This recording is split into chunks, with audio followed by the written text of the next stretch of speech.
What I'll do today is introduce you to the changes in MBS, their impacts, show you some helpful ideas in designing for the IBC building code, and more, lots more. The topic headings for IBC using the ASCE 716 for IBC 2018, and then IBC 2015 that used the ASCE 710. Similarly, we're going to talk about the hot code, AISC 16 versus 10, and the AISI 16 versus the 12. Other building codes that we implemented, new features that were implemented, and features that I'm working on now. Well, we're assuming that you have a good knowledge of MBS using the IBC 2015 building code and previous building codes, as well as general MBS knowledge. So let's get started. Okay, but first I'm going to make use of the poll feature in this presentation. I'd like to invoke question 1. I'm just curious if you're currently using IBC 18. So I got the poll launched. So simply click the radial button. It's appropriate, and submit. In the MBS climate retrieval program, we'll return the IBC 18 for all locations of Maryland, New Jersey, Oregon, South Dakota, and Utah, and Wyoming, and portions of Arkansas, Missouri, Nevada, and Tennessee. Results are 50-50, pretty close, 60-40. So we're seeing a lot more IBC 18 rear its ugly head, and we will talk about why it's ugly, or Steve will talk about why it's ugly as we continue. All right. Well, thank you for that information. Okay, so the major changes from IBC 2015 to 2018 are wind speeds, elevation factor, which is new, the velocity exposure coefficient, and in the external pressure coefficients for mostly with the low-rise slope buildings, but there are also others at the higher roof slopes as well. There are 3 main groups of designing pre-engineered buildings, as many of you know. There's the main wind force resisting systems, which encompasses the frames, the columns, rafters, and then there are the components and cladding. There are, which entails the secondary, purlins, girts, framed openings, as well as panels. There are wind pressure changes due to each of these groups, so take a closer look at those. So here's the wind pressure formula, and the basic wind value of QH includes the K factors and the wind speed. Then it's multiplied by the net value of external and internal wind coefficients. I'm going to address each of these values that changed with IBC 18. But before we move into the wind pressure formula terms that change, let's answer another poll question.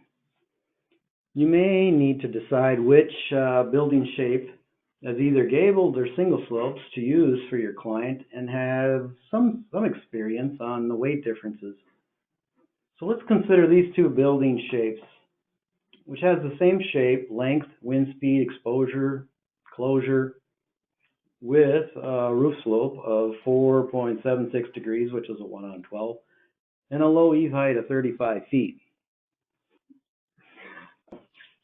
So the first term, many people are familiar with. The first term is the basic wind formula is the wind speed, termed by V. In general, the basic winds come from ASCE 7-16, where the changes in wind speeds are represented as contour lines. These contour lines change with each ASCE standard. Here are the wind speeds from the ASCE 7-10 and 16 for the, well, actually, basically it's a 16 for category 2. MBS populates the climatic database using the contours, and now the database will store the respective code values and not just the latest and greatest value. Here's a comparison of the two. Here's a comparison of the two, and you can see that they've moved around a little bit between these two codes. So kind of you see this big dip in here. So a lot of the changes are along the coast, but there are other changes as well. Here's a comparisons for some of the areas, which was created by Lee Shoemaker from MBMA for MBS's Metalcon presentation in 2017, or seminar presentations. As you can see, some of the areas increased and some decreased.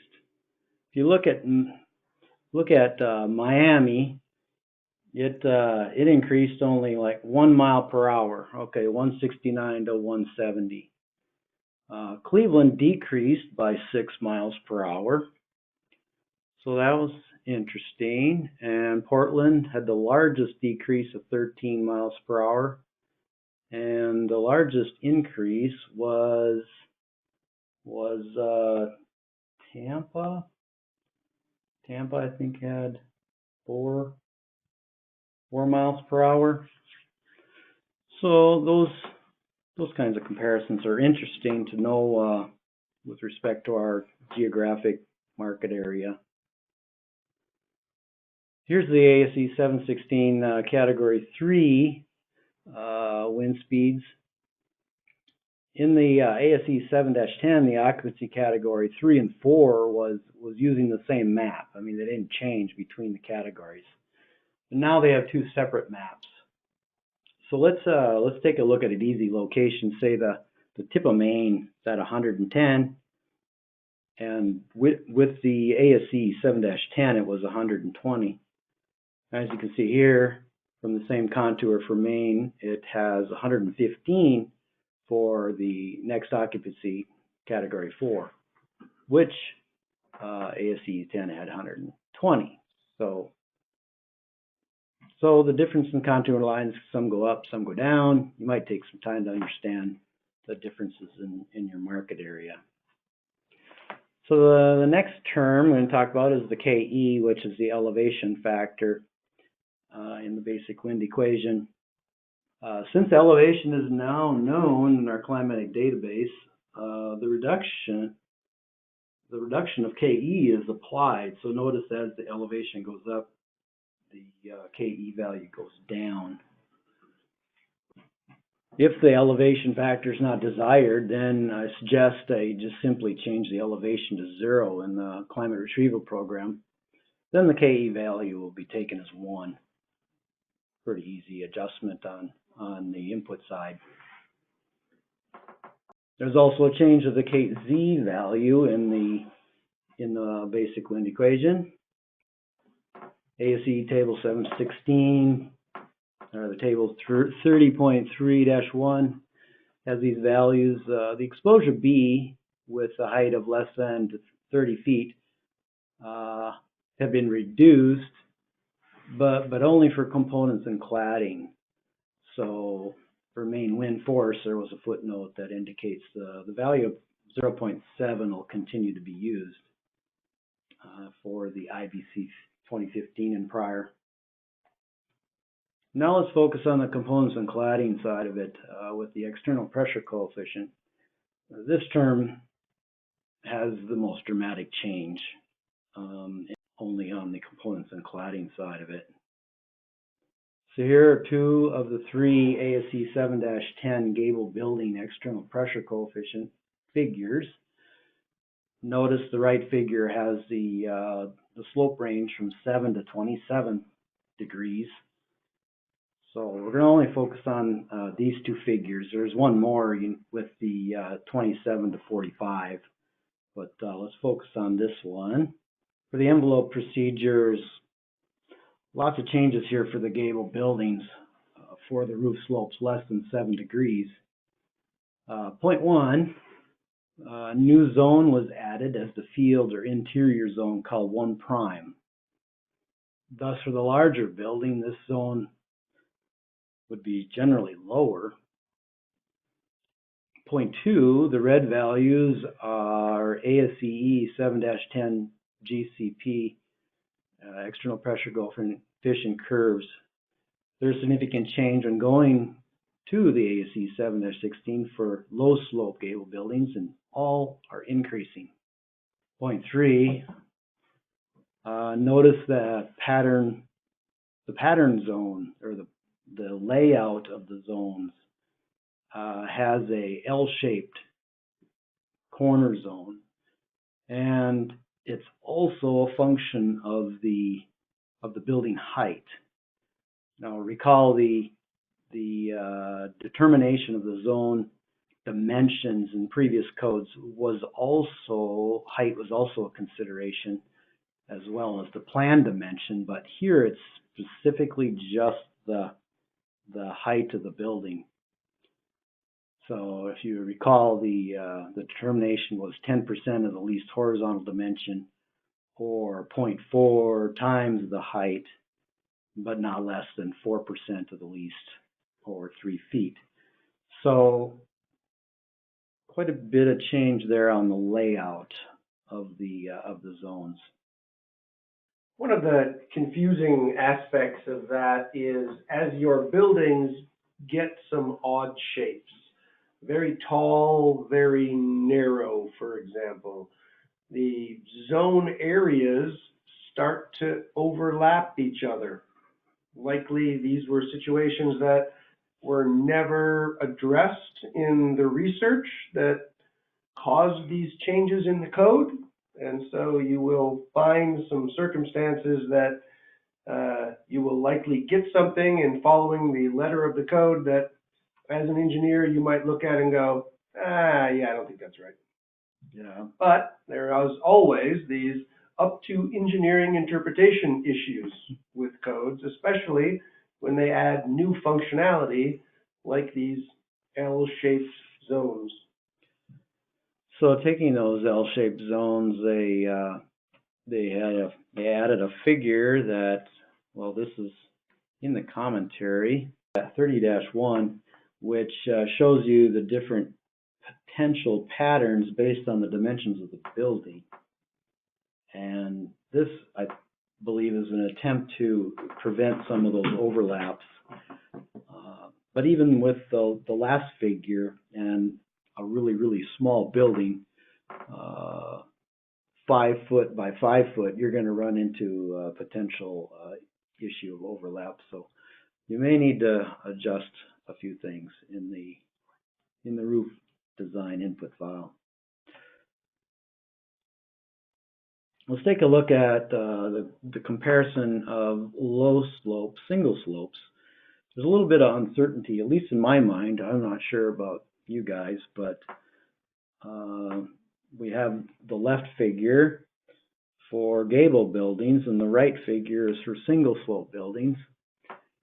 And though the figure 30.3-5A says that for less than 3 degrees, go to the gable building to figure out what your zones are, but it doesn't quite map up the same. Notice that there's a bunch of 3 primes over there, 2 primes, and there's not on the gable building on the left, or 1 versus 1 prime on the gable building. So I'm not really, I mean, we made our best interpretation of that, but if you have some advice, then it'd be much appreciated. I did reach out to ASCE, but I have not gotten a response.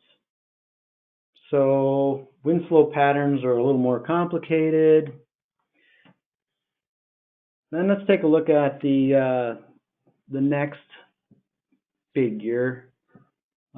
Again, this came from Lee Shoemaker. He summarized it so very well. So the differences between the two codes previously, the range was from 7 to 27. Now we have a 7 to 20. We have some different breakpoints, locations, and basically totally different curves. The red curves show the 7 to 27 from ASCE East 7-10, and then the new curves are in black. You see the interior zone for panels is bumped up from 0.9 all the way up to 2, so you get a pretty good jump there in some of those areas. But notice that the layout is the same.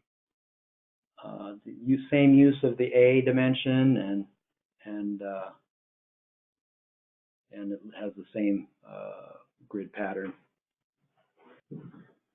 With the higher roof slopes, 7 to 27, you see distinction between an Eave zone and a Gable zone and peak zones by adding a letter to it, indicating a unique curve.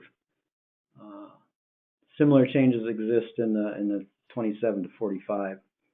But we see a lot of changes in the values, and so that's what we can attribute to the new code. So MBMA did evaluation of ASCE changes and how it would impact the industry roof loadings, and this was also presented at 2017 Metalcon presentation seminars. I did a spot check on these numbers using the same wind speed of 135 exposures C, and confirmed that for the 81 by 125 by 40, it resulted in approximately the same increases.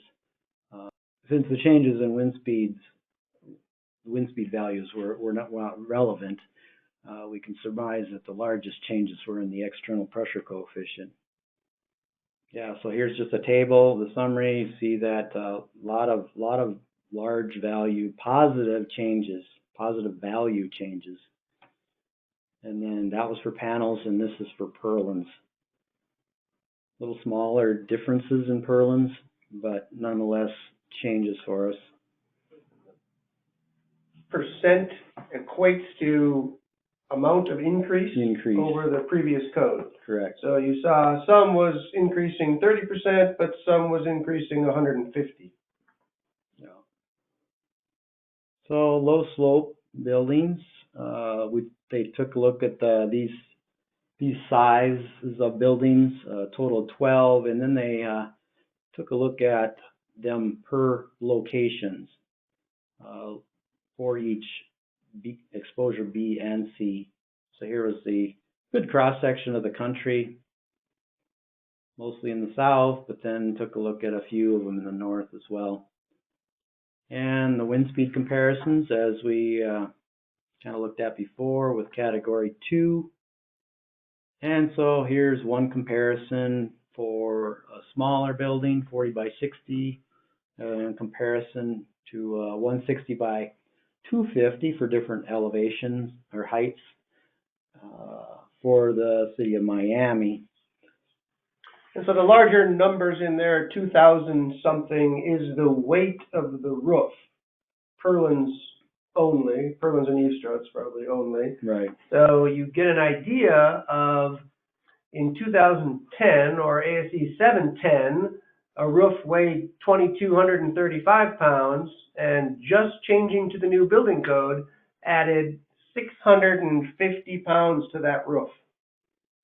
No other physical changes in the building, just updating to the new code. Or 34% more purlin weight in that building. A fun offshoot of this is anybody who's doing retro roofing work, right? If you're going to change the roof substantially, you got to bring it up to the new code. When it's this substantial of a difference, that makes that much more challenging. Very difficult. So we can't look at these as precise numbers, but it gives you a general idea. There's a certain amount of variability based on MBS settings, inventory, and other job variables. But it gives you an idea what's going on here. Here's a similar comparison with the city of Atlanta. Much less change in the difference of weights, and actually a couple of the buildings actually went down in weight, seen by the negative percentage. Here's an average, the average roof weight of these buildings based on location.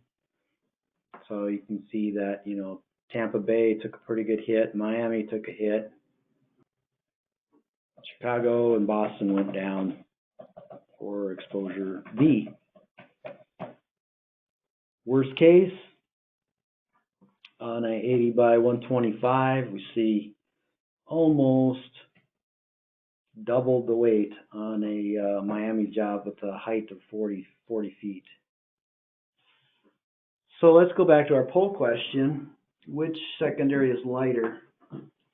I ran these and basically we saw that previously in IBC 2015 the Gable building was lighter, but now that's switched to the IBC 18 with the single slope being lighter, same size and everything.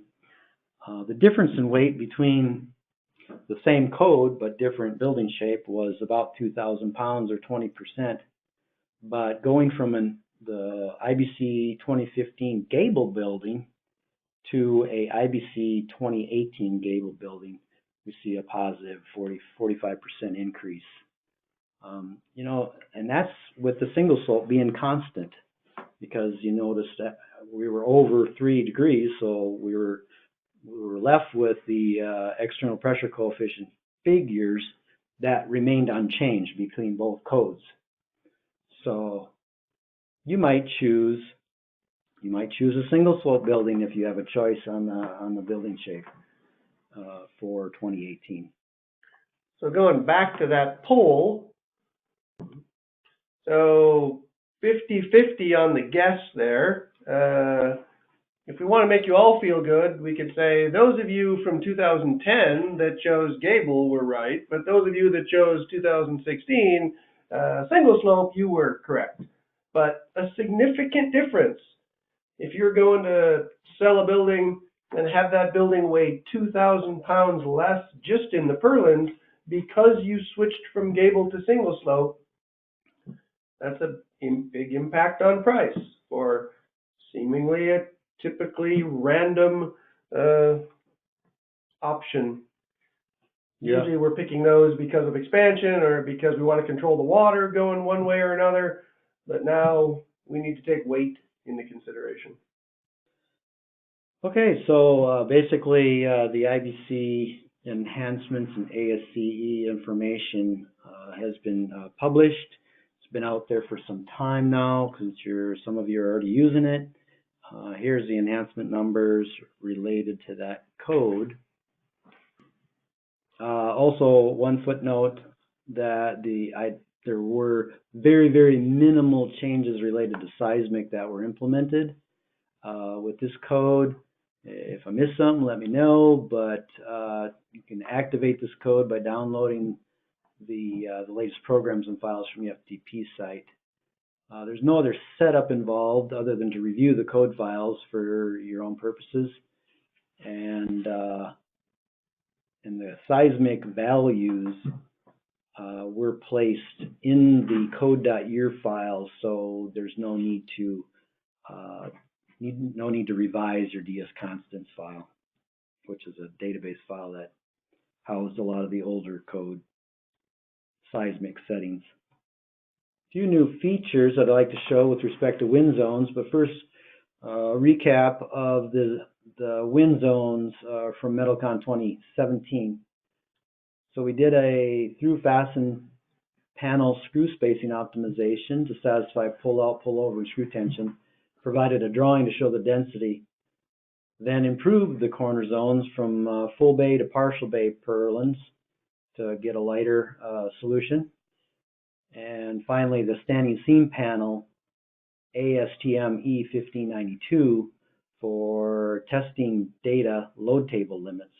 All that has been implemented or was available at Metalcon 2017. So I'm curious, how many companies have filled out the standing seam testing load data into the tspanel.size? If you're currently using this file in your designs, yes, no, or not sure. That you may have filled it out, but you're not using it. You might choose not sure. Presume that if you set up the file that you're actually using it. So go ahead and let us give us a feel for how the implementation is going on the standing seam information. So in the past, MBS would take the structural properties that you entered in the DS panel file, and we would use those as capacities for standing seam. But that's really the panel only. What the 1592 tests do is tell you, based on a particular purlin type and thickness and spacing, a particular seaming, a particular panel profile and gauge, a particular clip type, screws attaching that clip, what's the failure mode? And with that failure mode, we know if there's value in changing the clip or changing the seam over a particular area. Steve just showed the L-shaped corner zones. And so with the TS panel, we not only understand what your capacities are based on this testing, but we also understand how you detail those scenarios so that MBS can call out the correct seam or the correct clip or the correct screws, or even changing panel width, which gives a greater capacity, a narrower panel, stronger than a wider panel in those areas, so that we can push that design data and detailing data all the way downstream.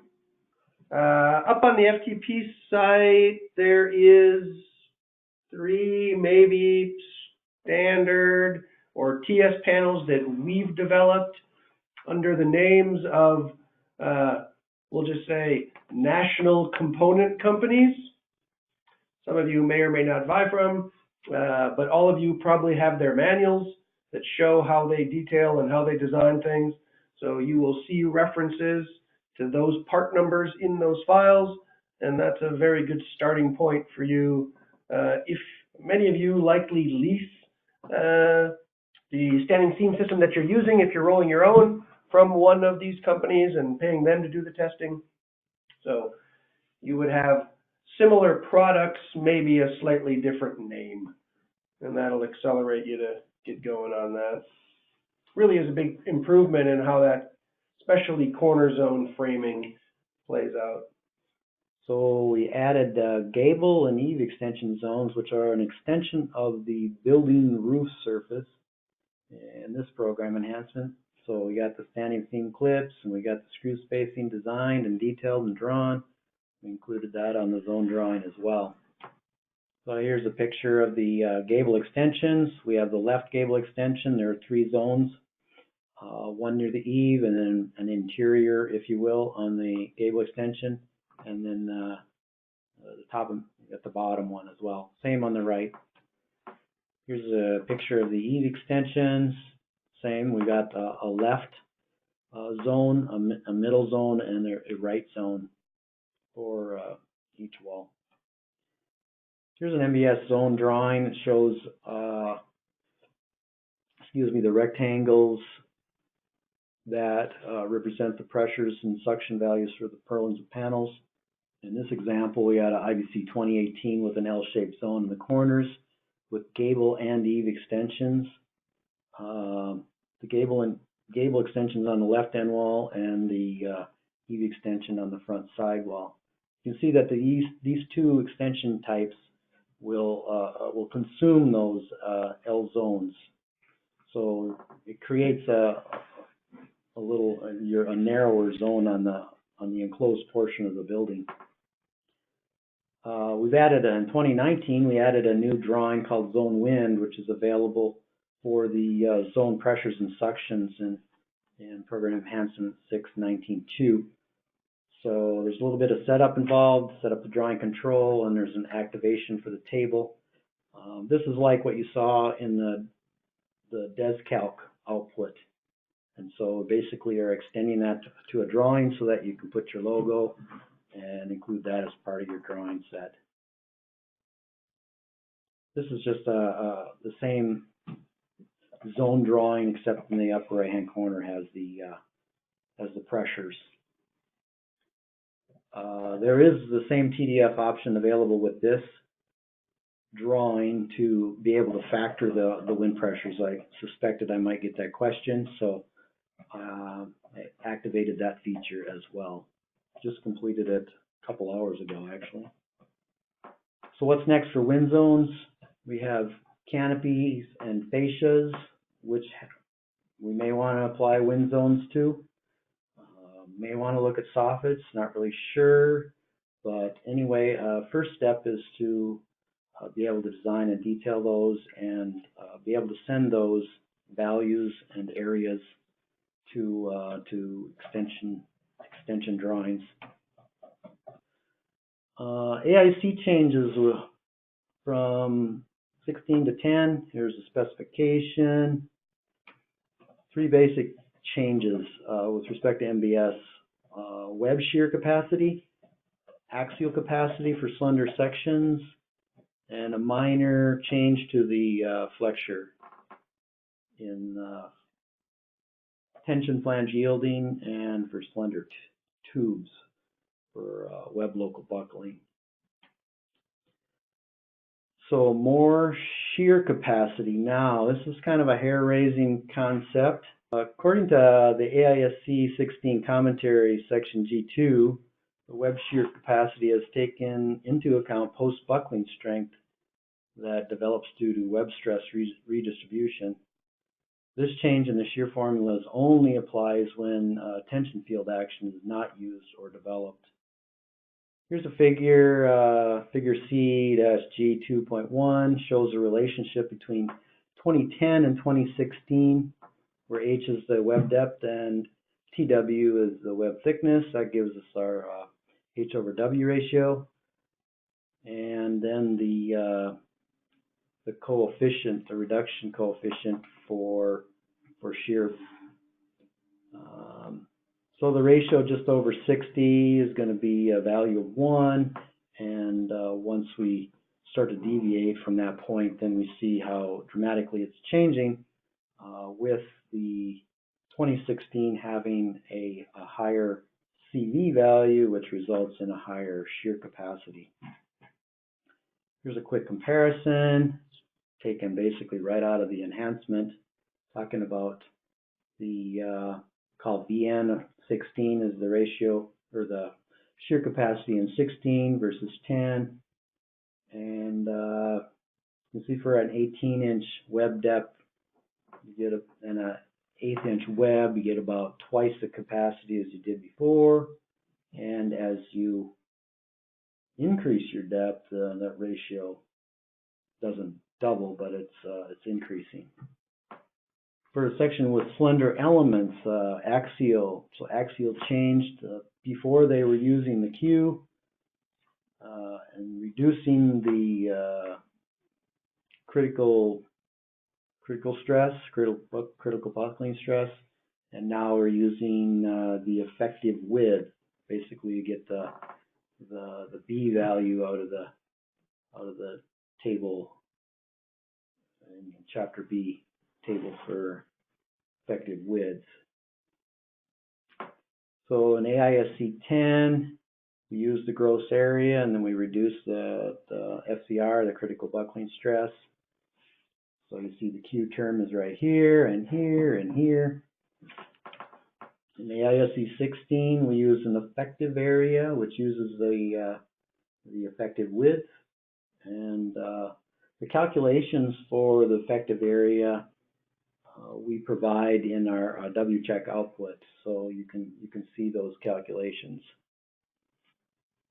And then the tension flange yielding adjustment, they added the condition of IYC over IY for the determination of RPT.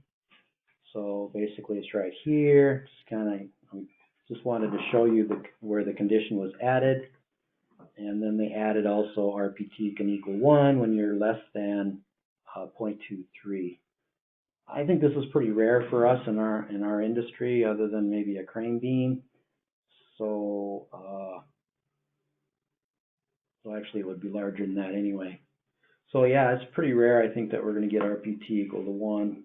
It's more going to be, if we have unequal flanges, it's going to be, 0.5 or slightly less than 0.5. Then we have our tubes for web local buckling. They added some slender flange formulas, and though we did program these, we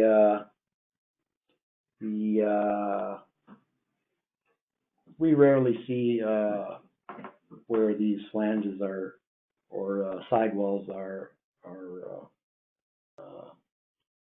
slender. Also, we use effective areas in the angles.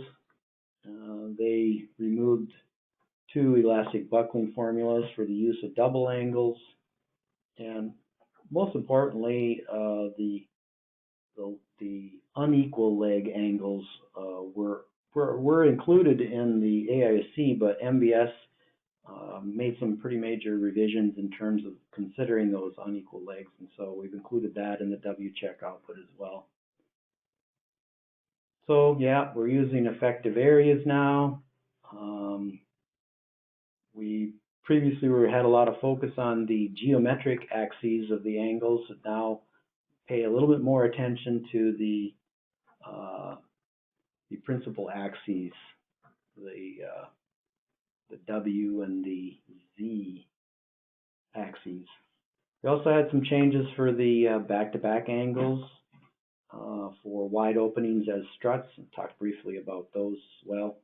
But first, here's the angle compression checks. We're checking the flexural buckling, flexural torsional buckling, and the local buckling.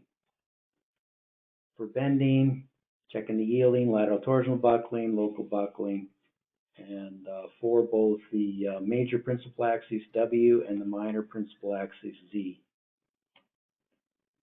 And the interaction equations. So all this is in the W check output, but just wanted to, kind of throw it out there for you to take a look at. Axial tension, we're using effective area. We're checking at the net section, which is at the hole and the full section, and checking at the top at point A and at the bend B. Now, assuming that that leg for A is the longer leg. And there were some major changes for the stretch checks in the 1 bolt. Tension, axial tension on full, and here's the checks for that. Again, you guys can look at these at your leisure through the W check. And then at the hole location, here's the checks. And on to back-to-backs. So back-to-backs are used in wide openings. There's a natural gap due to the 2 angles being sandwiched between their end connection at the vertical stub and back at the purlin location or the frame. And that gap is taken into account in the design. What's new is that we added a spacer plate to keep that gap present when the maximum caliber R is exceeded by the code. And so you might see some spacer plates in your bill of materials, and Q56 details provided on the anchor bolt, the end wall drawing for back-to-back struts. Here's a sample of the end wall drawing where you see the detail being provided. And also, if you use the clip table, you'll see a clip table referenced for those spacer plates. Here's all the enhancements related to AISC 16. So the introduction, the W check output, and angles and compression and tension. So let's briefly talk about the cold form changes. 5.18.5. The entire publication has been reorganized to match the same chapter headings or of similar nature to AISC. And there was a change for the C sections due to, for the SCR formula, and then some changes in the interaction. So here's the change for the C section, where previously the C section could use this equation, but now it's been specified for only the double symmetrical sections, I-shaped D sections that we call them. So as you see here, this would have been for the 12, which we have both of those formulas listed. We use the larger of the two, but now we will get a reduction in C-section capacity if this was the case.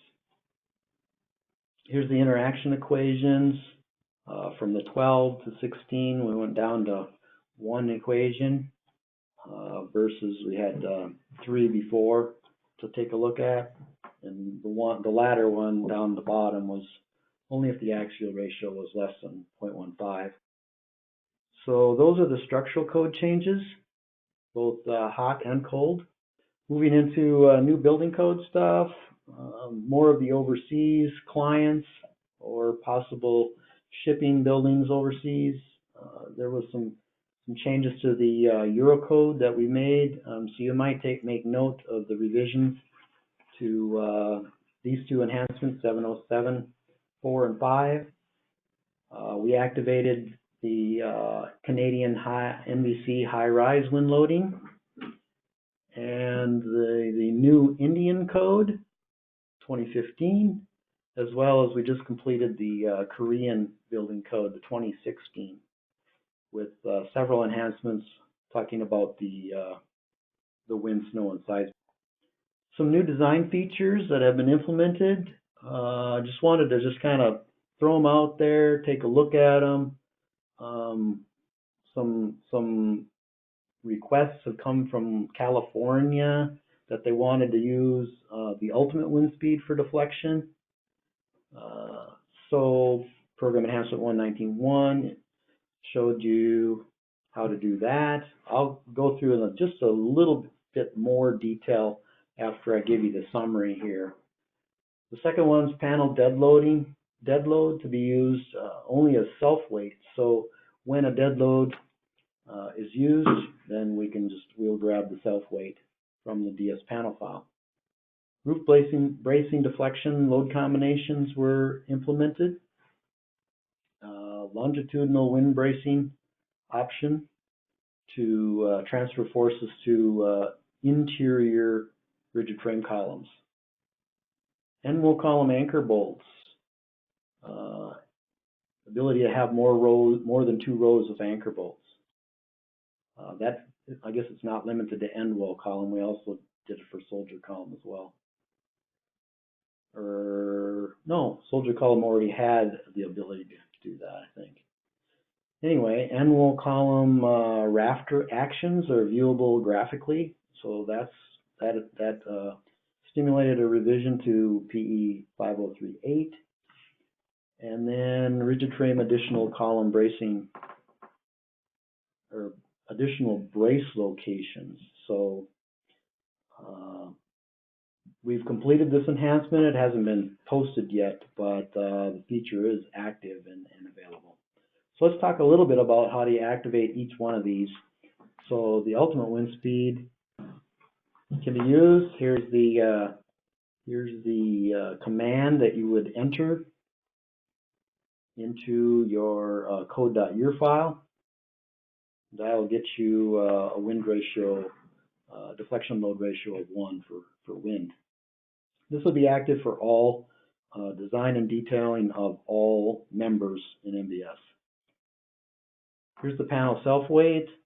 So when a dead load factor is greater than 0, then just go ahead and activate. If you want to use this feature, activate DS Build Roof 185 and set it to 1. We'll use the weight from the DS panel file. Roof bracing deflection load combinations. Previously we had a category of frame versus brace, and then another set. Well, there was frame bracing load, frame Frame load combinations and brace load combinations. The brace load combinations were used for determining the forces used on the wind bent splice plate, as well as the diagonal bracing, because their end connections would need that overstrength as well. And typically, once you size the diameter of the hardware, needs to go with that. So basically, we just did a rename in the input file, and we accounted for the overstrength in the output program, rather than through any. The load factors weren't any different between the two anyway. Next topic, longitudinal sidewall bracing option.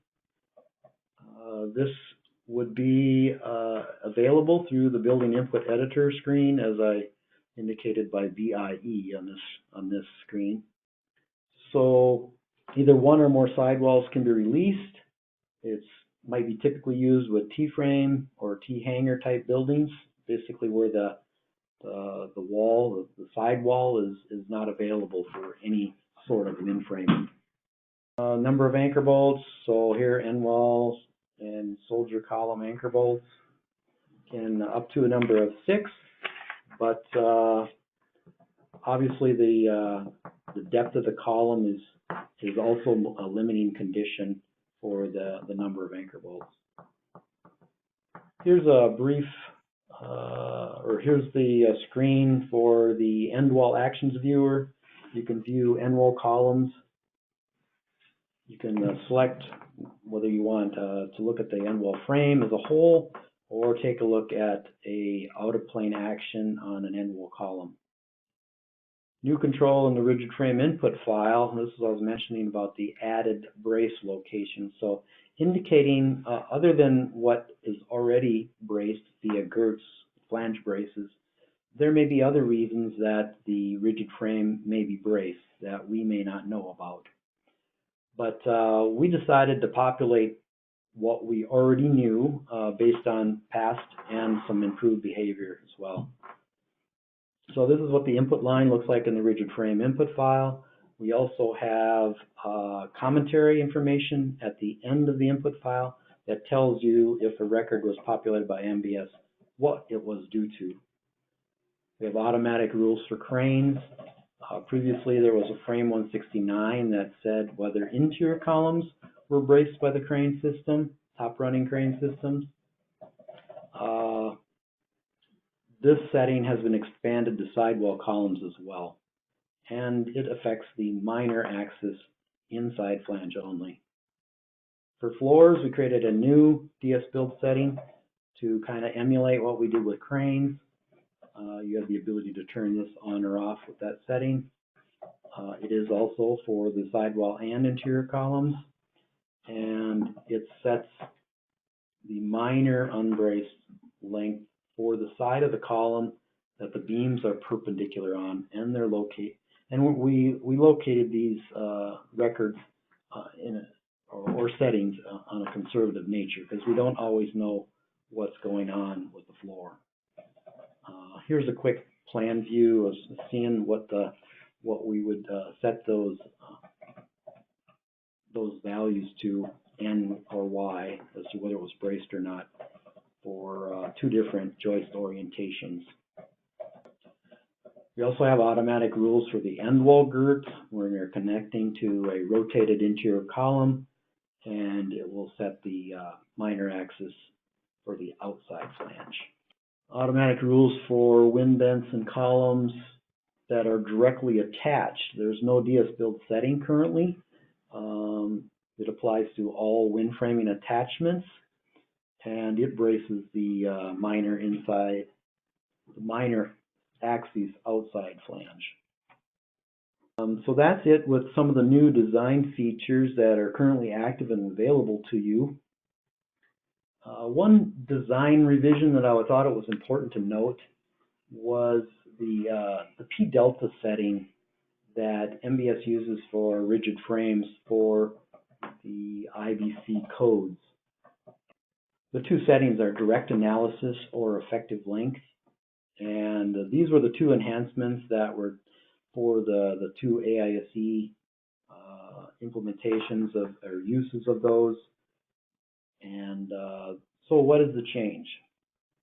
Well, previously we were setting the default in the rigid frame input file to be EL. And so now it's automatic behavior to change that to direct analysis. It seemed like AISC was really pushing us in that direction. So we felt that it was important to take it or kind of follow their lead. And program enhancement 606.3 was the original P delta, so you can see more information about what that DA means. So what is in development? Snowdrift and sliding snow on canopies. In addition to canopies, let's take a look at the 2X roof snow and unheated snow on the Eave extensions. Another thing that we're taking a look at is the ability to add vertical loads to floor systems. Primarily for the purposes of adjacent floors. Sometimes the patterns of the floors can be nested against each other for two independent systems. And so we wanted to be able to account for providing one beam and having the load from the adjacent floor on that beam. So we were going to do that at least internally through the additional loads. If you have purposes other than this that you would need control of vertical additional loads, please let us know. We want to kind of be aware of those scenarios that might depend on which direction we implement that feature. We have time for a poll. So are there cases that you would need to enter vertical loads on floors as additional loads? Other features that we're doing, end wall cap plate design, we're working on that right now. And then welds on connections other than rigid frame, jack beam and floor. Also going to look at trying to solve the anti-roll report panel diaphragm warning, and also taking a look at some of the special shape buildings with vertical surfaces. Do you want to use an E-strut rather than purlins at the transition? And where should we show this vertical surface on the building drawings? And so that's my last poll. There's the result, but that pretty much concludes my presentation. I thank you for participating and sharing this, allowing me to share these changes with you.